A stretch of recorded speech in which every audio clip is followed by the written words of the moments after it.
গোপন জরিপে প্রার্থী বাছাই, নির্বাচনী কৌশল প্রণয়ন, ইশতেহার তৈরির কাজ এগিয়ে নেওয়ার মাধ্যমে আগামী জাতীয় সংসদ নির্বাচনের জোর প্রস্তুতি নিচ্ছে বিএনপি। এরই মধ্যে শতাধিক আসনের প্রার্থীকে গ্রিন সিগন্যাল দেওয়া হয়েছে।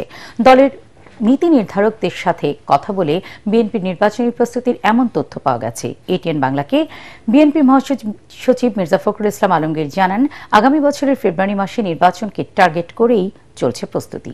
মইনুল হাসানের বিশেষ রিপোর্ট। সুষ্ঠু নিরপেক্ষ নির্বাচনের দাবিতে গত ১.৫ দশক ধরে আন্দোলন করে যাচ্ছে বিএনপি।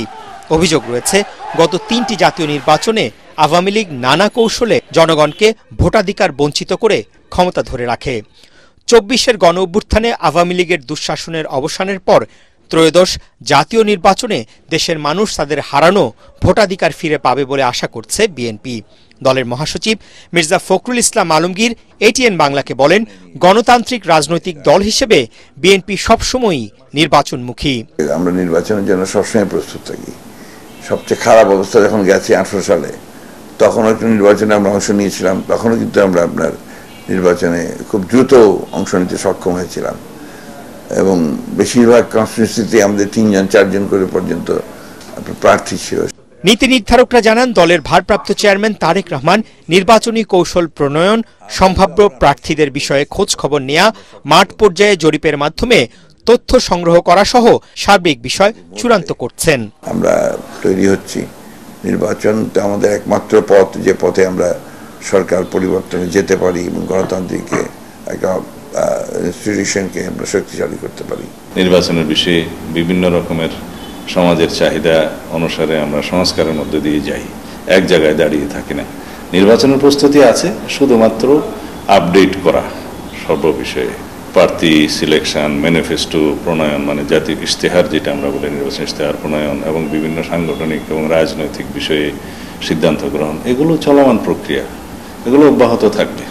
প্রার্থী বাছাইয়ের মতো নির্বাচনী কৌশলেও নানা নতুনত্ব, চমক থাকবে জানিয়ে সালাউদ্দিন আহমদ বলেন, নির্বাচনের চূড়ান্ত সময় ঘোষণার পরই বিএনপির নির্বাচন কেন্দ্রিক সব কার্যক্রম দৃশ্যমান হবে। আমরা জনগণের আকাঙ্ক্ষার সাথে মিল রেখে গণ অভ্যুত্থান 2024-এর শহীদের আকাঙ্ক্ষা এবং প্রত্যাশা, জনপ্রত্যাশার সাথে মিল রেখে যাদের মাধ্যমে জাতির সে প্রত্যাশা পূরণ হবে সেরকম প্রার্থীকে আমরা সিলেকশন করব। এখানে অনেক কিছু বিবেচনায় নেওয়া হবে। বিগত দিনে আন্দোলনের ভূমিকা, তাদের ত্যাগ তিতিক্ষা, রাজনৈতিক দলে তাদের অবস্থান, অবদান, দেশের জন্য তারা কি করতে পারে, তাদের মেধা, যোগ্যতা, সবকিছু বিবেচনা করা হবে। বিএনপি নীতি নির্ধারকরা এও জানান, প্রতিশ্রুতি অনুযায়ী দীর্ঘদিনের আন্দোলনের শরিক সমমনাদের জন্য বেশ কিছু আসনে ছাড় দেয়া হবে। মইনুল হাসান, এটিএন বাংলা, ঢাকা। সব মশার বিরুদ্ধে সুরক্ষা দিতে এলো বসুন্ধরা এক্সট্রিম অ্যারোসল, মশার বিরুদ্ধে এক্সট্রিম সুরক্ষা। জামায়াতে ইসলামীর নেতা কর্মীদের বিরুদ্ধে দখল, চাঁদাবাজি ও সংখ্যালঘু নির্যাতনের কোনো অভিযোগ নেই দাবি করে দলটির আমির ডাক্তার শফিকুর রহমান বলেছেন, ক্ষমতায় গেলে এরাই রাষ্ট্র পরিচালনা করবে। ঢাকা মহানগর দক্ষিণ জামায়াতের রুকন সম্মেলনে তিনি একথা বলেন। জামাত নারীদের ঘরবন্দি করবে এমন ভয় দেখানো হলেও দলের নারী কর্মীরা চাকরি সহ স্বাভাবিক জীবনযাপন করছে বলে জানান দলের আমির। খায়রুল ইসলামের রিপোর্ট। দেশের বিভিন্ন জেলা থেকে আসা জামায়াতের রুকনদের নিয়ে বাংলাদেশ চীন মৈত্রী সম্মেলন কেন্দ্রে এই সম্মেলনের আয়োজন করে দলের ঢাকা মহানগর দক্ষিণ শাখা। এতে অংশ নেন হাজারেরও বেশি রুকন সদস্য ও জামায়াতের আমির ডাক্তার শফিকুর রহমান সহ দলটির শীর্ষ নেতারা। আমাদের সমস্ত রাজনীতি হবে মানুষের জন্য, মানবতার জন্য। এ সময় দলের আমির ডাক্তার শফিকুর রহমান বলেন, গত 54 বছরে কখনো এদেশের মানুষের প্রতি অবিচার করেনি জামাত। বিজয় তোমাদেরই হবে যদি তোমরা মুমিন হও। জামাত যেভাবে দলকে সুশৃঙ্খলভাবে নিয়ন্ত্রণ করেছে, ক্ষমতায় গেলে একইভাবে দেশ চালাবেন তারা। বিভিন্ন ধর্মের ভাইয়েরা আসছেন আমাদের সাথে, তারা নিজের থেকেই বলছেন 54 বছর জামাতে ইসলামের কোনো নেতাকর্মী আমাদের 1 ইঞ্চি জমি চলে বলে কৌশলে আমাদের কাছ থেকে কেড়ে নেয় নাই, আমাদের কাছ থেকে চাঁদা দাবি করে নেয়। আমরা আশা করি এই দলের হাতে আল্লাহ যদি দেশ পরিচালনার দায়িত্ব দেন, এখন আমরা দল নিয়ন্ত্রণ করেছি, আমরা ইনশাআল্লাহ দেশও নিয়ন্ত্রণ করতে পারব। ডাক্তার শফিকুর রহমান বলেন, জামায়াতের বিজয় কোনো দলের নয়, বরং মানবতার। রাষ্ট্র ক্ষমতায় গেলে সংখ্যালঘু সহ দেশের সবাই সম অধিকার ভোগ করবে বলেও আশ্বস্ত করেন দলটির আমির। আমরা সমাজ বদলের বাস্তব স্বপ্ন দেখি এবং আমরা কোথায় ছিলা মিলাতে চাই না। আমরা চাই দুধ অথবা পানি দিয়ে ছিলা মিশবে, আর প্রয়োজনে আমাদের রক্ত দিয়ে ছিলা মিশবে। সেই রক্ত যদি আল্লাহ মানবতার জন্য, মানবতার মুক্তির জন্য আল্লাহ কবুল করেন, আল্লাহর দরবারে লাখো শুকরিয়া। খায়রুল ইসলাম, এটিএন বাংলা, ঢাকা। সবগুলা দূর করে দেন। ফিটনেসবিহীন রাষ্ট্র মেরামতের জন্যই জাতীয় নাগরিক পার্টি এনসিপির জন্ম হয়েছে বলে মন্তব্য করেছেন দলটির আহ্বায়ক নাহিদ ইসলাম। দেশ গড়তে জুলাই পদযাত্রা কর্মসূচির অংশ হিসেবে দুপুরে সুনামগঞ্জ শহরের আলফাত স্কোয়ারে পথসভায় তিনি এসব কথা বলেন। মুজিববাদের বিরুদ্ধে সামাজিক সাংস্কৃতিক প্রতিরোধ গড়ে তুলতে দেশবাসীর প্রতি আহ্বান জানান গণ অভ্যুত্থানের এই নায়ক। এর আগে জুলাই আন্দোলনে নিহত ও আহত পরিবারের সাথে কথা বলেন নাহিদ ইসলাম। পরে শহরের কেন্দ্রীয় মসজিদে জুমার নামাজ আদায় শেষে পদযাত্রা করে আলফা স্কোয়ারে যান এনসিপির কেন্দ্রীয় নেতারা। সেখানে পথসভায় দক্ষিণাঞ্চলের মুখ্য সংগঠক হাসনাত আবদুল্লাহ, সদস্য সচিব আখতার হোসেন, যুগ্ম সদস্য সচিব তাসনিম জারা, মুখ্য সমন্বয়ক নাসির উদ্দিন পাটোয়ারি সহ অন্যান্য নেতারা উপস্থিত ছিলেন।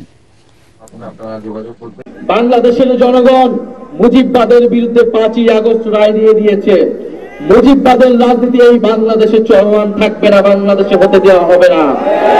প্রিয় সংগ্রামী বন্ধুগণ, আমরা স্পষ্টভাবে বলতে চাই, মুজিববাদকে শুধু আইনগতভাবে মোকাবেলা করলেই হবে না। মুজিববাদের বিরুদ্ধে, মুজিববাদ একটা আদর্শিক শক্তি, মুজিববাদের বিরুদ্ধে রাজনৈতিক, সামাজিক এবং সাংস্কৃতিক প্রতিরোধ গড়ে তুলতে হবে আপনাদের, আমাদের সবাইকে। আমরা জানি প্রশাসনের মধ্যে একটা অংশ রয়েছে যারা চায় নিরপেক্ষ প্রশাসন গড়ে উঠুক, কিন্তু একটা প্রশাসন রয়েছে, একটা পক্ষ রয়েছে যারা হচ্ছে সুবিধাভোগী, যারা হচ্ছে তালবাজ, যারা হচ্ছে চাটার দল। তারা সবসময় প্রশাসনকে তারা হচ্ছে বিতর্কিত ভূমিকায় অবতীর্ণ করে। ভরা মৌসুমেও বাড়তি চালের দাম। মাসের ব্যবধানে কেজিতে বেড়েছে 5 থেকে 8 টাকা। ব্যবসায়ীরা বলছেন মিল থেকেই বেশি দামে কিনতে হচ্ছে তাদের। খাদ্য উপদেষ্টা আলী ইমাম মজুমদার এটিএন বাংলাকে বলেন, সরকার ধান চাল কেনায় দাম বেড়েছে, যা আগামী মাস থেকে কমে আসবে। কেউ মজুতদারি করলে ব্যবস্থা নেওয়ার কথাও জানান তিনি। রিপোর্ট করছেন মাহবুব কবির চপল। বড় মৌসুমে ধানের ভালো ফলনের পর কম থাকার কথা চালের দাম, কিন্তু বাজারে তার উল্টো অবস্থা। ঈদের পর থেকেই দাম বাড়তি। বেশি বেড়েছে মিনিকেট আর নাজির শাইলের দাম। কেজিতে 8 টাকা বেড়ে মিনিকেট বিক্রি হচ্ছে 80 টাকা আর নাজির শাইল 84 থেকে 88 টাকা। অন্যদিকে কেজিতে 5 টাকা বেড়ে বিয়ার 28 বিক্রি হচ্ছে 59 টাকা, জিরা মিনিকেট 66 টাকা। মিনিকেট চালের দাম বাড়ছে, কেজিতে 7-8 টাকা পর্যন্ত বাড়ছে। এই সময় চালের দাম বাড়ার কোনো যুক্তি নেই। কেন হচ্ছে, কিসের জন্য হচ্ছে বুঝতেছি না, তবে এটা ওরা মিলাররা বলতেছে ধানের দাম বেশি। এবার 36 টাকা কেজি দরে 3.5 লাখ টন ধান এবং 49 টাকা কেজি দরে 14 লাখ টন চাল কিনছে সরকার, যা চলবে 31 আগস্ট পর্যন্ত। এজন্য চালের দাম কিছুটা বেড়েছে বলে মনে করছেন খাদ্য উপদেষ্টা, যা দ্রুতই নিয়ন্ত্রণে আসবে বলে জানান তিনি। গত বছর থেকে 4 টাকা বেশি দাম দিয়ে ধান এবং চাল কিনছি, সুতরাং স্বাভাবিকভাবে কিছু একটু বাড়বে। আমরা আশা করতেছি আগামী আগস্ট মাসের প্রথম সপ্তাহের মধ্যে আমরা প্রকিউরমেন্টটা যতটুকু সম্ভব ইনশাল্লাহ আমরা শেষ করবো। এবারে কিন্তু 55 লক্ষ পরিবার 30 কেজি করে চাল পাবে। তো সেই লোকগুলো বাজারে কিনতে যাবে না। তো বাজারে যখন বিক্রেতা বাড়বে এবং ক্রেতা কমবে, কৃষক কিন্তু তার পণ্যের দাম কিছুটা বাড়াইতে হবে, কিছু কিছু ক্রমান্বয়ে কিছু কিছু বাড়বে। যাতে সহনশীল থাকে, ন্যায্য থাকে, তার দিকে আমরা সর্বদাই দৃষ্টি রাখছি। ধান কাটার পর সংসারের খরচ সহ বিভিন্ন প্রয়োজনে কম দামে বিক্রি করতে হয় কৃষকদের। চাতাল মালিক আর কিছু ব্যবসায়ী সেগুলো মজুত করে এখন বেশি দামে বিক্রি করছে বলে অভিযোগ উঠেছে। এটা বন্ধে ওই সময়ে কৃষকদের স্বল্প মেয়াদে ঋণ দেওয়ার পরিকল্পনা নেওয়া হয়েছে বলে জানান খাদ্য উপদেষ্টা। বড় বড় মিলাররা তারা দাদন দিয়ে, অগ্রিম দাদন দিয়ে রাখে। বিশেষ করে হাওড় অঞ্চলে মানুষ তো ফাল্গুন চৈত্র মাসে তার একটু অভাবই হয়, ফসলটা ওঠে বৈশাখে। তারা আগাম টাকা নেয় এবং কম ইয়েতে বিক্রি করে দেয় এবং সেটা নিয়ে আসে, নিয়ে এসে তারা এটাকে মিলিং করে বাজারে ছাড়ে। তবে যাতে তাদের নিয়ন্ত্রণটা যাতে একচেটিয়া না থাকে, এই জিনিসগুলি সম্পর্কে আমরা কিছু চিন্তা ভাবনা করছি। মাননীয় অর্থ উপদেষ্টার সাথে আলোচনা করেছি। লোন ব্যাংকে থেকে তারা পায়, যে লোন হয়তো 30 দিনের জন্য থাকবে, এটার জন্য আমরা ব্যবস্থা নিতে চেষ্টা করব। চালের দাম বাড়তে থাকলে আমদানি বাড়িয়ে বাজার নিয়ন্ত্রণের পরিকল্পনা আছে সরকারের। মাহবুব কবির, চপল, ATN বাংলা, ঢাকা।